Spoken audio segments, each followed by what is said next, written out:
بسم اللہ الرحمن الرحیم۔ عزیز طلبہ و طالبات، السلام علیکم۔ آج اس ویڈیو لیکچر کے ذریعے ہم یہ جاننے اور سمجھنے کی کوشش کریں گے کہ ادب کسے کہتے ہیں، افسانوی ادب اور غیر افسانوی ادب سے کیا مراد ہے، مضمون کسے کہتے ہیں، مضمون کے کتنے حصے ہوتے ہیں اور مضمون کی اقسام کون کون سی ہے۔ تو آئیے دیکھتے ہیں کہ ادب کسے کہتے ہیں۔ ادب یعنی لٹریچر، ادب عربی زبان کا لفظ ہے جس کے معنی تہذیب اور شائستگی کے ہیں۔ اپنے جذبات اور احساسات کو تحریری صورت میں بیان کرنا ادب کہلاتا ہے، یا انسانی جذبات اور احساسات کو متاثر کن انداز میں بیان کرنا ادب کہلاتا ہے۔ مختلف محققین نے ادب کی مختلف تعریفیں کی ہیں۔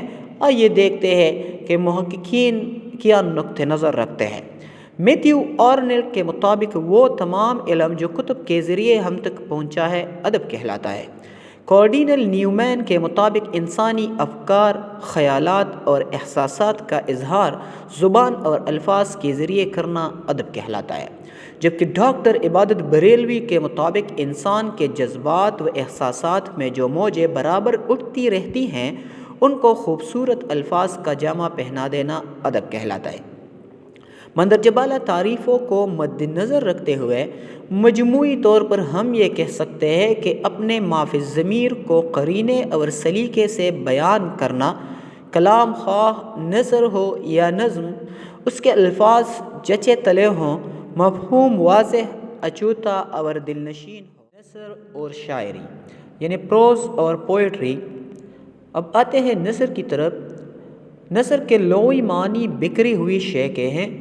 وہ تحریر جو منظوم نہ ہو بلکہ عام گفتگو کی طرح لکھی جائے اسے نثر کہتے ہیں، یا بہتر الفاظ کو بہترین ترتیب کے ساتھ لکھنا نثر کہلاتا ہے۔ اصناف کسے کہتے ہیں؟ اصناف صنف کی جمع ہے۔ صنف قسم کو کہتے ہیں۔ حیث یا مضمون کے اعتبار سے جو اقسام قرار دی گئی ہیں انہیں اصطلاح میں اصناف اور بصورت واحد صنف کہتے ہیں۔ اردو ادب کو نثری اصناف اور شعری اصناف میں تقسیم کیا جاتا ہے، مثلاً افسانہ، ناول، ڈرامہ وغیرہ نثری اصناف ہیں، جبکہ مرثیہ، مثنوی، قصیدہ شعری اصناف ہیں۔ ادب کو دو حصوں میں تقسیم کیا جاتا ہے، افسانوی ادب اور غیر افسانوی ادب۔ افسانوی ادب جن اصناف میں کہانی کا عنصر موجود ہو انہیں افسانوی ادب کہتے ہیں۔ غیر افسانوی ادب جب ادب میں دنیا کی حقیقتوں، مسائل، تجربات، مشاہدات اور احساسات کو قصہ پن کے بغیر ادب اور اس کے تقاضوں کی تکمیل کے ساتھ پیش کیا جائے تو ایسی نثر غیر افسانوی نثر کہلاتی ہے۔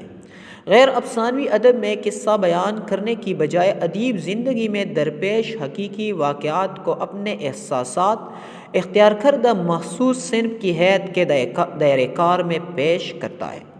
افسانوی نثری اصناف میں داستان، ناول، افسانہ اور ڈرامہ شامل ہے، جبکہ غیر افسانوی نثری اصناف میں تذکرہ، سفرنامہ، مضمون، کالم، خاکہ، خطوط، انشائیہ، اب بیتی، خود نوشت، سوانح، طنز و مزاح، رپورتاج۔ پہلے سبق کی صنف مضمون ہے، اس لیے ہم مضمون کے بارے میں جاننے کی کوشش کریں گے کہ مضمون کسے کہتے ہیں۔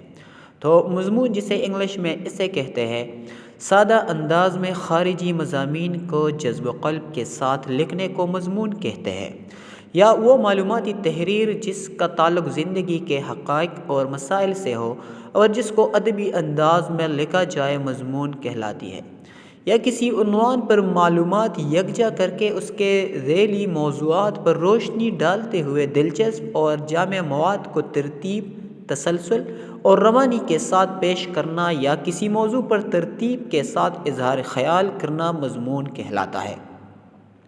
مضمون میں ادب، مذہب، سائنس، ٹیکنالوجی، امراض، علاج، سیاست، سماج، معاشرت، ارض، ہر موضوع پر خیالات کا اظہار ہو سکتا ہے۔ مختلف موضوعات پر معلومات یکجا کر کے اکثر اسے ایک ہی نشست میں مطالعہ کے قابل بنایا جا سکتا ہے۔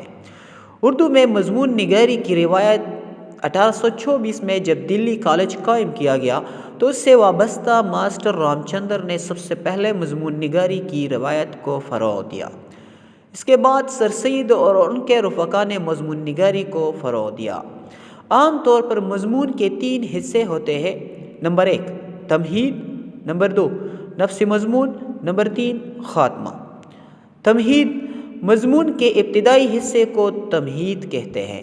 اس حصے میں مضمون کا تعارف کروایا جاتا ہے۔ مضمون کا یہ حصہ دلچسپ ہونا چاہیے تاکہ پڑھنے والا ذہنی طور پر پورے مضمون کا سب سے اہم حصہ ہوتا ہے۔ اس حصے میں مضمون نگار مضمون سے متعلق اپنا نقطہ نظر پیش کرتا ہے اور دلائل بھی دیتا ہے۔ مضمون کا یہ حصہ زیادہ منطقی، خیال افروز اور فکر انگیز ہوتا ہے۔ مضمون نگار اس حصے میں موضوع سے متعلق جائزہ بھی لیتا ہے۔ اس حصے میں جذباتی پیرائے بیان سے پرہیز کیا جاتا ہے اور اپنی ذاتی پسند ناپسند کی بنیاد پر دلائل قائم کرنے کی بجائے منطقی استدلال کی روشنی میں کسی نتیجے پر پہنچنے کی کوشش کی جاتی ہے۔ اس حصے میں مضمون نگار عنوان کے تحت قرآنی آیات کا ترجمہ، احادیث کا ترجمہ، ضرب الامثال، مقولات، مصارع و اشعار کا سہارا لیتا ہے۔ مضمون کے اس حصے میں اصل مسئلے کے تمام پہلو واضح ہو کر سامنے آ جاتے ہیں۔ قاری عقل کی رہنمائی میں رفتہ رفتہ مضمون کا ہم خیال ہو جاتا ہے۔ مضمون کا یہ حصہ کئی پیراگراف پر مشتمل ہوتا ہے۔ نمبر 3 خاتمہ مضمون کے آخری حصے کو اختتامیہ کہتے ہیں۔ نفس مضمون میں جو دلائل اور تفصیلات پیش کی گئی تھی اور موضوع کے مختلف پہلو کا جائزہ لیا گیا تھا، اس سے برآمد ہونے والے نتائج اختتامیہ میں مؤثر انداز میں پیش کیے جاتے ہیں۔